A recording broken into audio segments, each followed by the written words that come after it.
চৈতন্য মহাপ্রভু এসেছিলেন অপর কেউ নন। গোস্বামীপাদ জানাচ্ছেন, শ্রী রাধা ভাব দ্যুতি সুবলিতং নৌমি কৃষ্ণ স্বরূপম। যিনি রাধারানীর ভাব এবং অঙ্গের কান্তি নিয়ে এই জগতে এসেছিলেন, তিনি ব্রজের শ্রীকৃষ্ণই। অর্থাৎ যখন তিনি রাধা মণ্ডিত শ্যামসুন্দর, রাধার মোড়কে শ্যাম, তিনি হচ্ছেন গৌরহরি, আর শ্যামমণ্ডিত রাধা তিনি হলেন শ্রী জগন্নাথ দেব। যাতে আমরা সহজে বুঝে উঠতে পারি, যার জন্য আমাদের বাসু ঘোষ ঠাকুর তাঁর প্রিয় পার্ষদ তিনি জানিয়ে দিলেন, বাসু ঘোষ ঠাকুরে কহে করি জোড়ো হাত, যেই গৌর সেই কৃষ্ণ সেই জগন্নাথ। অতএব যিনি আমার গৌর সুন্দর তিনি হচ্ছেন শ্রী কৃষ্ণচন্দ্র, আর যিনি কৃষ্ণচন্দ্র তিনি হচ্ছেন শ্রী জগতের নাথ শ্রী জগন্নাথ। এই তিন তত্ত্ব একই তত্ত্ব, কিন্তু এই তত্ত্বটি আবির্ভূত হয়ে জগতের কাছে কি প্রদান করলেন? প্রদান করেছেন যেটি আমাদের রূপগোস্বামীপাদ জানিয়েছেন, অনর্পিত চরিং চিরাত করুণায়াবতীর্ণ কলৌ সমর্পয়িতুমুন্নত উজ্জ্বল রসাম সভক্তি শ্রিয়ম হরিপুরট সুন্দর দ্যুতি কদম্ব সন্দীপিত সদা হৃদয় কন্দরে স্ফুরতু বৎসচিনন্দন।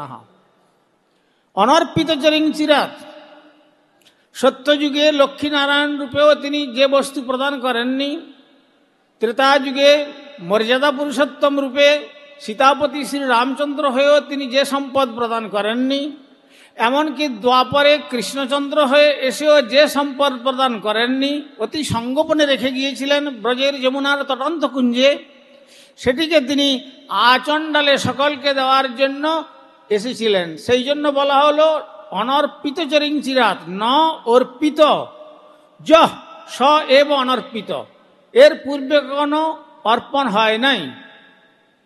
সেই সম্পদ দেওয়ার জন্য তিনি এসেছিলেন। সেটি কি?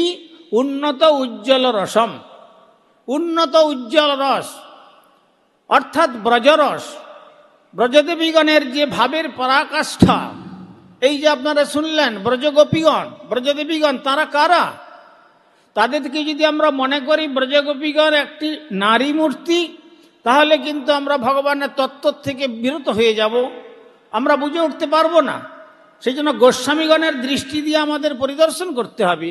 সেই গোপী শব্দার্থ করতে গিয়ে বললেন, গোভীর পিবতি ভক্তিরসম ইতি যহ সা এব গোপী।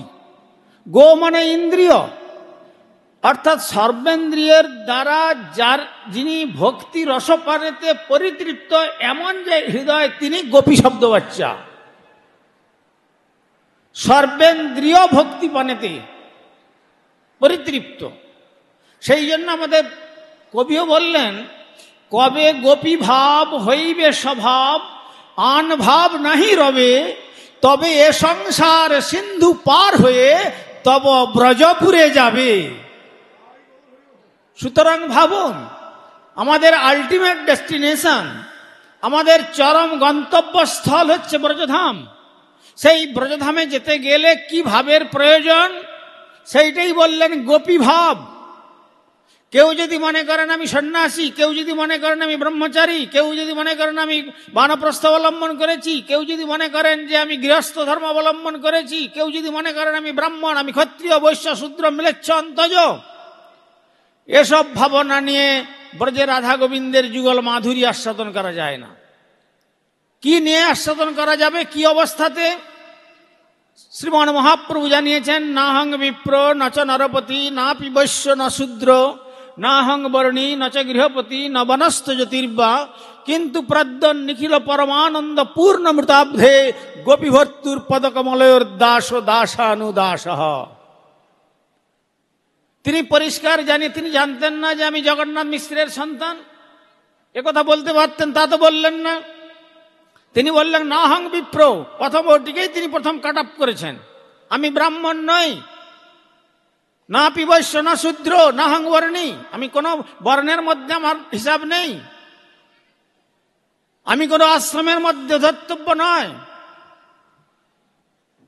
আমি কোনো গৃহস্থ নই, বা আমি কোনো বানপ্রস্থ অবলম্বনকারী নয়। তবে তোমার পরিচয় কিন্তু প্রজ্ঞান নিখিল পরমানন্দ পূর্ণ অমৃতাব্ধে, পরমানন্দ পূর্ণ অমৃতের সমুদ্র রসস্বরূপ যে ভগবান ব্রজেন্দ্র নন্দন শ্রীকৃষ্ণ, তার যারা সেবা করেন তার দাসের দাসের দাসের দাসানুদাস, এই আমার পরিচয়। তো এই পরিচয় হলে তাহলেই ভক্তি আসবে। তাই ভক্তি শব্দ যে কথা বললেন ভক্তিবাদ, এ কথা জানতে গেলে আমাদের উপগোস্বামী চরণের দিকে, তার লেখনীতে আমাদের দৃষ্টিপাত করতে হয়। সর্বোপাধি বিনির্মুক্তম তৎপরত্বেন নির্মলম হৃষিকেন হৃষিকেশ সেবনম ভক্তিরুচ্যতে। সর্বোপাধি বিনির্মুক্তম, এই যেগুলো বললাম যে বর্ণী আশ্রমী, এ সবগুলো হলো উপাধি। আমাদের পরম গুরুদেব শ্রীল প্রভুপাদ একবার তার বক্তব্যের মধ্যে লিখেছিলেন, যতক্ষণ পর্যন্ত এই উপাধিরূপী লেজগুলো আমাদের সঙ্গে থাকবে ততক্ষণ পর্যন্ত আমাদের সংসার সমুদ্ররূপী জলে ডুবে মরতে হবে। আর যখন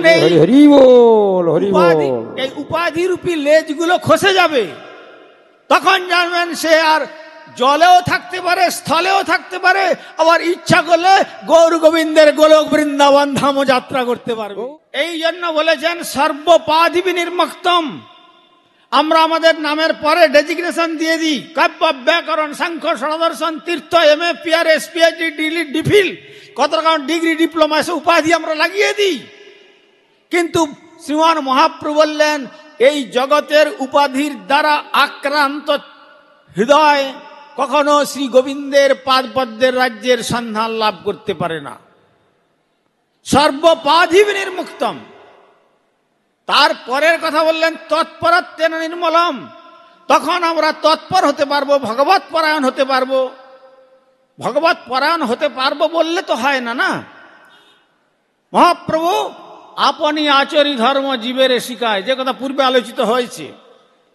ও কথায় বলে do what I say but don't do what I do. That is not a bona fide spiritual master instruction. আধ্যাত্মিক জগতে যেটা যদি বলা যায় আমি এটা বলি ওটা করো, আমি যেটা করি সেটা করো না, এইরকম প্রভুপাদ বলে গেছেন, এইরকম আচারবিহীন বাক্যসার বক্তা হইও না। Minus God, result minus zero, whatever you but that is doesn't matter. যখনই তোমার জীবনে ভগবান বাদ পড়ে গেলেন, তুমি যা কিছু হও না কেন, maybe you are number one hero of the world, but spiritually you are zero. সুতরাং তার এক কবর্তক মূল্য নাই, not a single farthing value at all. সেই কথা শ্রীমান মহাপ্রভু জানাতে এসেছিলেন। অনেক দূরের কথা, অনেক দূরের কথা। তাই সেই কথা আমি আবার পুনঃ পুনঃ বলছি, কবে গোপী ভাব হইবে স্বভাব, আন ভাব নাহি রবে। এ সমস্ত ইতর ভাব অন্তর থেকে দূরে সরে যাবে, তখন হোক না এই সংসার দুঃখ জলধৌ, সংসারটাকে দুঃখের সমুদ্র, কিন্তু ওই ভাব যখন আশ্রয় গ্রহণ করবে তবে এ সংসার সিন্ধু পার হয়ে তব ব্রজপুরে যাবে। ব্রজ ধাতু গমনার্থে মানে চলার অন্তিম পরিণতি, আলটিমেট ডেস্টিনেশন। গচ্ছতি ইতি জগৎ, এ জগৎ সমস্ত সময়ের জন্যই চলছে, কিন্তু ওখানে গেলে আর জন্ম মরণ চক্রের মধ্যে আর আবর্তিত হতে হবে না। যদ্গত্বা ননিবর্তন্তে তদ্ধাম পরমং মম। যেখানে গেলে আর পুনরাবর্তনের কথা নাই, যেখানে না গেলে ওই পুনরপি জননম পুনরপি মরণম পুনরপি জননী জঠরে শয়নম ইতি সংসারে স্ফুটতর দোষ কথম ইয় ভাব তব সন্তোষ। ভজ গোবিন্দম ভজ গোবিন্দম গোবিন্দং ভজ মূঢ়মতে। যে কথা আমাদের শ্রীমান মহাপ্রভু বলেছেন যে হ্যাঁ, যদি আমরা কেবল এই জন্ম মরণ চক্রের মধ্যে আবর্তিত হতে থাকি তাহলে আর আমাদের ডেস্টিনেশন, আমাদের গন্তব্যস্থলে যাওয়া যাবে না। সেই গন্তব্যস্থলে যাওয়ার জন্য আমাদের পরম গুরুদেব শ্রীল প্রভুপাদ বলতেন, back to God and back to own home, this is the message of Shri Chaitanya philosophy or Shri Gaudiya Math. Gaudiya মঠের এইটাই মেসেজ, এইটাই সন্দেশ, ব্যাক টু গড। এ জগতে যারা আমরা এখানে বসেছি, এটা রেন্টেড রুম, দুদিনের জন্য, temporary and transitory, no permanency at all in this cosmic manifestation. এটা আমাদের ভালো করে জেনে নিতে হবে। এখানে যতই আমরা কংক্রিট ফাউন্ডেশন দিয়ে প্যালেস রচনা করি না কেন, একদিন না একদিন এই জগৎ ছেড়ে আমাকে চলে যেতে হবে। একটা আমরা গোল্ডেন অপরচুনিটি পেয়েছি, 84 লক্ষ জনি পরিভ্রমণ করে এমন দুর্লভ মনুষ্য জন্ম পেয়েছি। এই জন্য বলেছেন এই মানব সৃষ্টি হলো ভগবানের শ্রেষ্ঠ সৃষ্টি, best creation of supreme god Lord Krishna. এর উপরে আর সৃষ্টি নেই, তাই একে বলা হয়েছে মানব। কেন? আমরা মানব বলে মানব, আর যদি না মানি তাহলে দানব। সেই জন্য সাধারণ লোকে বলে কেহ মানে কেহ না মানে সব তার দাস, যে মানে তার হয় শ্রী গোলকেতে বাস, আর যে না মানে তার হয় সেই পাপে সর্বনাশ। এই জন্য সনাতন গোস্বামীপাদ আজ থেকে 500 বৎসর আগে হুসেন শাহের প্রাইম মিনিস্টার ছিলেন, তিনি জানতেন না।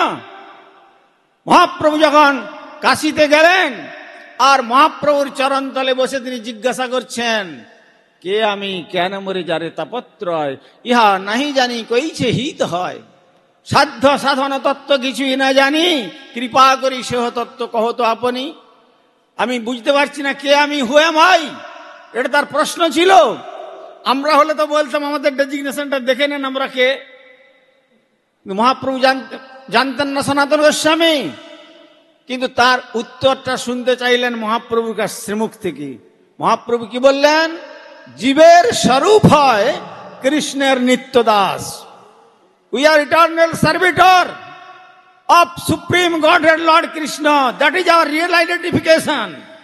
প্রকৃতপক্ষে আমাদের পরিচিতি হলো আমরা তার নিত্য দাস, আর তিনি হলেন ইটার্নাল এনজয়ার, নিত্য ভোক্তা। তার মধ্যে সম্পর্কটা কিরকম? কৃষ্ণের তটস্থা শক্তি, তটরেখায় আমাদের সৃষ্টি, ভগবানের অনন্ত শক্তি। তার মধ্যে 3টি প্রধান, চিৎশক্তি, জীবশক্তি, মায়াশক্তি। চিৎশক্তির রাজ্য হচ্ছে গোলক বৃন্দাবন, আর জীবশক্তি হচ্ছে নন মেজারেবল পজিশন, তটস্থ শক্তি, এবং তার মায়াশক্তি হচ্ছে সংসাররূপী সমুদ্র। যারা মায়ার দিকে তাকালেন তারা সংসার সমুদ্রের মধ্যে ডুবে হাবুডুবু খেতে লাগলেন, তাদের উদ্ধারের সম্ভাবনা নয়। আর যারা তটরেখায় থেকে ভগবান শ্রীকৃষ্ণের প্রিয়জন গুরু শক্তি জগতে প্রেরণ করেছেন, তার নির্দেশ মতো চলে জীবনটাকে স্থলের দিকে এগিয়ে নিয়ে গেলেন, তিনি তখন ইহলোক ছাড়িয়ে পরলোক ছাড়িয়ে ব্রহ্মাণ্ডের পরপারে গোলক বৃন্দাবনে শ্রী রাধা গোবিন্দের নিত্য সেবায় নিয়োজিত বলেছেন, চারি বর্ণাশ্রমী যদি কৃষ্ণ নাহি ভজে, সকর্ম করিয়াও সে রৌরবে পড়ি মজে। অতএব যে যেখানেই থাকুন না কেন, আমাদের ভক্তির সঙ্গে এই সম্বন্ধ। যখনই ভক্তির সম্বন্ধ হবে, ভক্তি থাকবে তার এক্সিস্টেন্স থাকবে, ভক্ত থাকবে তার এক্সিস্টেন্স থাকবে, আর ভগবান থাকবেন তার এক্সিস্টেন্স থাকবে। ভক্তি, ভক্ত, ভগবান, জ্ঞান, জ্ঞেয়, জ্ঞাতা।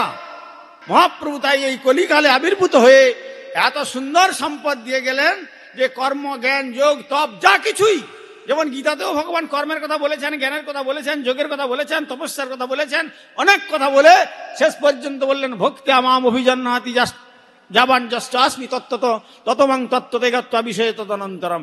ভক্তি দিয়ে আমাকে যথাযথভাবে জানা যায়, ভক্তি না দিলে আমাকে যথাযথভাবে জানা যায় না। তাই শেষ কথা বলতে গিয়ে বললেন, সর্বধর্মান পরিত্যজ্য মাম একং শরণং ব্রজ অহং ত্বং সর্বপাপেভ্যো মোক্ষয়িষ্যামি। সুতরাং সেখানে তিনি সমস্ত পাপ থেকে আমাকে মুক্তি দেবেন। যদি সত্তা পৃথক না থাকে তাহলে তো কাকে মুক্তি দিচ্ছেন? সুতরাং সেখানে ভক্তের সত্তা সব সময়ের জন্য পৃথক থাকবে। যেমন পিতার পিতৃত্ব, মায়ের মাতৃত্ব, সন্তানের সন্তানত্বর উপর নির্ভর করে, তেমনি সন্তানের সন্তানত্ব না থাকলে যেমন মায়ের মাতৃত্ব উড়ে যাবে, পিতার পিতৃত্ব থাকবে না, তেমনি ভগবানের ভগবত্ব, আর তেমনি ভক্তের ভক্তিত্ব, আর ভগবানের সাধনার যে উপাসনার সম্পদ, এই তিন সত্তার আস্বাদন জানিয়ে মহাপ্রভু জানিয়ে দিলেন। এটা সহজেই জানতে পারবে। প্রভু কহে কহিলাম এই মহামন্ত্র, ইহা জপ গিয়া সবে করিয়া নির্বন্ধ, ইহা হইতে সর্বসিদ্ধি হইবে সবার, সর্বক্ষণ বলইতে বিধি নাহি আর। কি শয়নে কি ভোজনে কিংবা জাগরণে, অহর্নিশ চিন্ত কৃষ্ণ বলহ বদনে, হরি নাম বিনা কলিকালে নাহি আর ধর্ম, সর্বমন্ত্র সার নাম এই শাস্ত্র মর্ম। হরের নাম হরের নাম হরের নামৈব কেবলম, কলৌ নাস্তেব নাস্তেব নাস্তেব গতিরন্যথা। তাই মহাপ্রভু বারবার তিনবার রিপিট করেছেন নাস্তেব। কলৌ সত্যযুগের ধ্যান, কলৌ নাস্তেব ধ্যানম, ত্রেতা যুগের যজ্ঞ, কলৌ নাস্তেব যজ্ঞম, আবার দ্বাপরের অর্চন, কলৌ নাস্তেব কেবল অর্চনম। কি করবে তাহলে? কলৌ কেশব কীর্তনাথ। একমাত্র এই কলিকালে যদি আমরা ভগবান শ্রী গোবিন্দের নাম মহৎচরণ আশ্রয় করে কীর্তন করতে পারি, তাহলে মহাপ্রভু বললেন সত্যযুগের যে ধর্ম লক্ষ বৎসরের সাধনার পরমার্থ আমি দেব, বিনা সাধনায় সত্যযুগের। ত্রেতার যে যজ্ঞ, বিনা যজ্ঞে আমি সেই পরমার্থ দেব। দ্বাপরের যে অর্চনের পরমার্থ আমি দেব।